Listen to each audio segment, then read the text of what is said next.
નમસ્કાર, મીડિયા રેવોલ્યુશનમાં આપનું સ્વાગત છે અને હું છું ચિત્ર ખત્રી આપની સાથે। 9 જૂન જે દિવસે નરેન્દ્ર મોદી પોતાની ત્રીજી વારની પ્રધાનમંત્રી તરીકેની શપથ ગ્રહણ કરતા હોય છે ત્યારે જમ્મુમાં એક શ્રદ્ધાળુઓથી ભરેલી બસ પર આતંકી હુમલો થાય છે। જે આતંકી હુમલામાં ડ્રાઈવરને ગોળી વાગતા આખી બસ ખાઈમાં પડે છે અને 10 લોકો માર્યા જાય છે તથા 40 લોકો ઘાયલ થાય છે। ત્યારબાદ 11 જૂનના રોજ આર્મી ચેકપોસ્ટ પર આ જ પ્રકારે આતંકી હુમલો થાય છે જેમાં 5 જવાનો ઘાયલ થાય છે અને એક પોલીસ કર્મચારી ઘાયલ થાય છે। ત્યારબાદ બીજા 2 દિવસ પણ આ જ પ્રકારે આતંકી હુમલા જમ્મુમાં જોવા મળે છે અને આ આતંકી હુમલામાં 2 આતંકવાદી ઠાર થાય છે અને ભારતીય સેનાના જવાન પણ શહીદ થાય છે।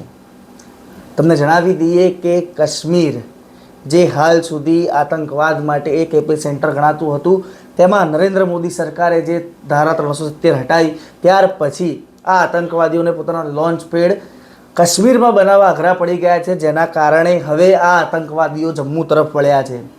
આપને એ પણ જણાવી દઈએ કે કાશ્મીરમાં જે આપણી ભારતીય સુરક્ષા દળનું પ્રમાણ છે તેના કરતાં જમ્મુમાં ઓછું છે તે પણ એક કારણ છે કે આતંકવાદીઓ જમ્મુ તરફ વળ્યા છે। આ જ ઘટનાને લઈ અને હિન્દુ સામ્રાજ્ય સેનાના પ્રમુખ અશોક દીનદયાલ શર્માએ એક વિડીયો થકી પ્રતિક્રિયા આપી છે। સૌપ્રથમ શું કહે છે અશોક દીનदयाल शर्मा, તમે તે સાંભળી લો। अभी कुछ दिनों से फिर से पाकिस्तान ने अपना रंग दिखाना शुरू किया है।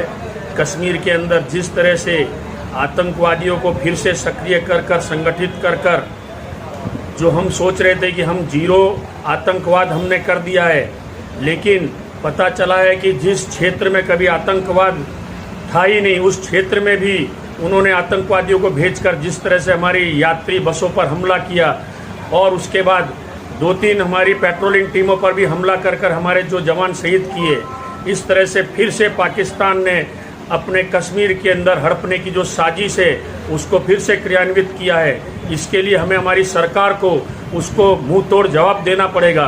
सक्रिय होकर उसको फिर से जो नए क्षेत्र को उसने पकड़ा है उसमें उसको उगने से पहले ही दबा देना पड़ेगा, नहीं तो पूरे क्षेत्र के अंदर फिर से कश्मीर के अंदर आतंकवाद जो हम कह रहे हैं कि हमने जीरो टॉलरेंस जीरो आतंकवाद कर दिया है, लेकिन ऐसा कहीं दिखाई नहीं दे रहा है। उन्होंने फिर से आतंकवाद को यहाँ से पनपाना शुरू किया, पूरे कश्मीर में ना फैल जाए।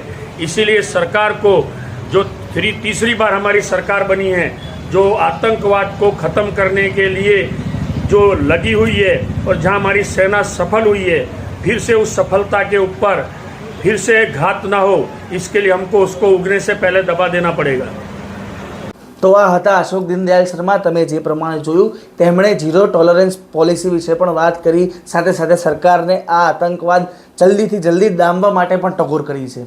આ જ પ્રકારના અપડેટ્સ જાણવા માટે મીડિયા રેવોલ્યુશન વાળા સબસ્ક્રાઇબ કરો, આ વિડીયોને લાઇક અને શેર કરવાનું ભૂલશો નહીં તથા તમને હવે કયા ટોપિક પર નવો વિડીયો જોઈએ છે તેના વિશે કમેન્ટ બોક્સમાં જરૂર લખશો તથા હવે તમારે કયા ન્યૂઝ ડિટેલ એનાલિસિસ સાથે જોઈએ છે તે કોમેન્ટ બોક્સમાં લખવાનું ભૂલશો નહીં। આ જ પ્રકારના વિડીયો સાથે ફરી એકવાર મળીશું, ત્યાં સુધી મને મારા સાથી જય દવેને રજા આપશો। નમસ્કાર।